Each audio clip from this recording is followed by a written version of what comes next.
BBC Three Counties Radio. Now, if you're on your way home from work thinking, crikey, I have absolutely no idea what I'm going to put on the dinner table, I'm here to help.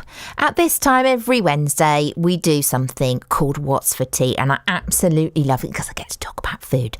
And this evening, the lady who's coming on to help is Grace Willis. She's from Happy Little Eaters, and she joins me now. Hello, Grace. How are you? I'm good, thanks. Hi, Liz. Hiya. Thanks for coming on the show. I love this part of the show because, like I say, I'm a big foodie, love my food. And yeah, but I am one of those busy mums that very often thinks, oh, gosh, what was I planning to cook? Oh, gosh, I have no idea what's in the fridge. Do you know what I mean? I think I do. We always have those Exactly. days, don't we? We do, and we kind of think, I mean, meal planning is a bit up and down for me, but I do sort of try and encourage it on my social media, but sometimes I get put off because I don't know what to cook. And then I sometimes say to my followers, if you don't know for 5 days, let's try and do 2 days or 3 days, try and keep it manageable. But we've got all these hundreds of cookbooks, haven't we, at home? But I never seem to cook from them. I always tend to revert back to those simple meals. Absolutely. I think I probably have a repertoire of maybe about 10 dishes that I kind of do on repeat. And then I get really fed up and I think, well, I'll try a new recipe because I do enjoy cooking. My children will go, but what's that? But what's that bit in it? And it's like, well, it's a herb, darling. Oh, no. And it's like, why did I bother?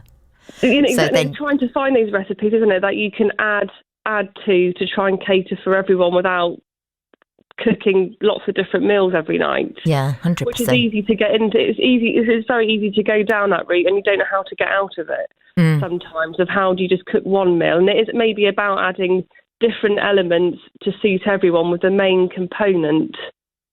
Yeah, 100%. Absolutely. Yeah. So what can you tempt us with this evening then, Grace? Right, this is not my recipe. It's the one from James Martin I saw on the TV recently. Okay. As with the ones I've come on the show before to mention, I try and use minimal ingredients because, as you say, busy parents try and use what we've already got. But this is a tomato soup. Again, I wasn't sure whether this would be too simple, but maybe we thought some families have forgotten about doing soup, and given that it's so cold at the moment. Oh, it's a great one.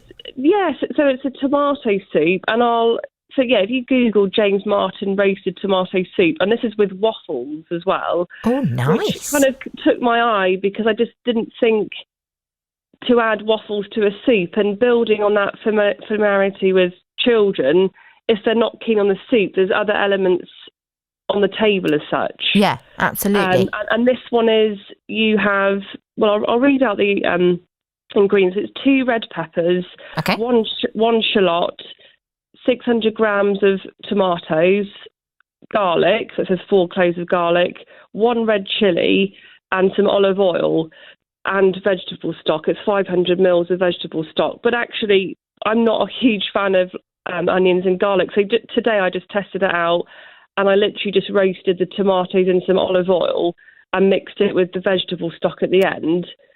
And to me, I know that I didn't quite realise it was that easy to make soup, which sounds a bit bonkers, but it was so simple just to sort of whack those tomatoes in whilst I was doing something else for half an hour, and then just blitz it with the stock. And if you don't have a processor, I think even if you kind of mashed it together, the tomatoes break down so much anyway. Yeah, and then you make a chunky soup.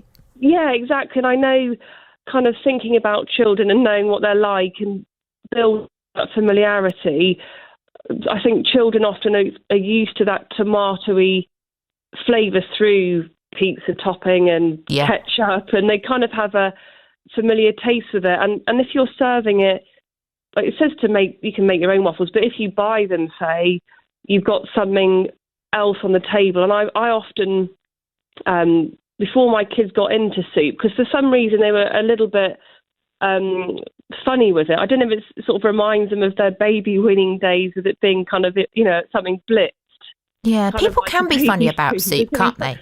Yeah, but it's just very simple and tasty. And I often put, the orzo pasta, like mini pasta, they add into it, and they can put cheese in it. So at least if they're not trying that soup, there is a bit of cheese, a bit of pasta, just other familiar things. So you're not really making different meals, if you know what I mean. Yeah, absolutely. It sounds delicious. It sounds right up my Really, street. and it's very simple. It's just really nice. And again, I don't know if I'm stating the obvious here, but if you are new to soup and you don't want to start with that, I reach for the tins and start with just a tomato, in a tin, and start with that, so you don't feel too emotionally invested in the whole thing whilst they're new. Yeah. Whilst they're new to these tastes. Yeah, absolutely. I mean, I think the idea of the garlic and the chili sounds heaven. That Oh no, it is. I I just have a funny reaction to garlic and onion, annoyingly. But actually, that chili, it does give a little spice to it. Yeah, sounds lovely. Really warming. It's really nice. And you're talking about waffles. By waffles, do you mean potato waffles, or do you mean the ones made with flour?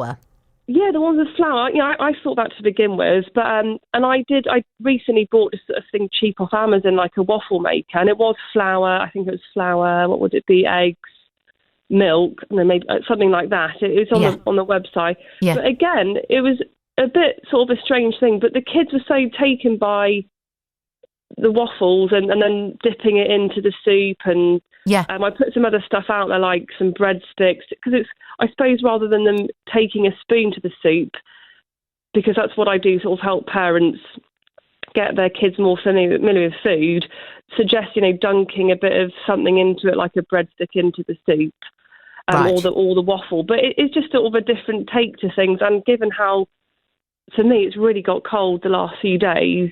Yeah. Soup, it has to be done sort of nice and warming. Yeah, absolutely. I think that sounds lovely. And also, if you make a batch of it, that could double up, as you say, as more of a pasta sauce. You could add more to it, couldn't you? That's so true, if you make the twice as much, or you've got some leftovers, I'd be thinking, right, I could whack that over a bit of pasta for my lunch. Actually, you could, and I suppose if you wanted to thicken it, you could maybe, I don't know, like a tomato, maybe a puree or something to give it a bit of a thicken if it's too thin. Yeah. But that's a good idea. And actually, I haven't done it for a while, but often, to get them, the kids used to these flavours, is I freeze any leftovers in ice cube trays. So at least you can like pop one out and then sort of add it in a little bowl for them to try alongside whatever you're giving them for tea, and kind of build like that as well. Yeah. Oh, it sounds great. Thank you so much for coming on and sharing that with us. If people are thinking, I'd like to find out more about Grace and Happy Little Eaters, where do we find you? So my website is happylittleeaters.co.uk. And I'm on Instagram and Facebook, and normally post lots of different things and tips and how to get the kids to eat more variety. Fantastic. Yes. Right. Well, thank you so much, Grace. It's lovely to chat to you as always. Enjoy the rest of your evening.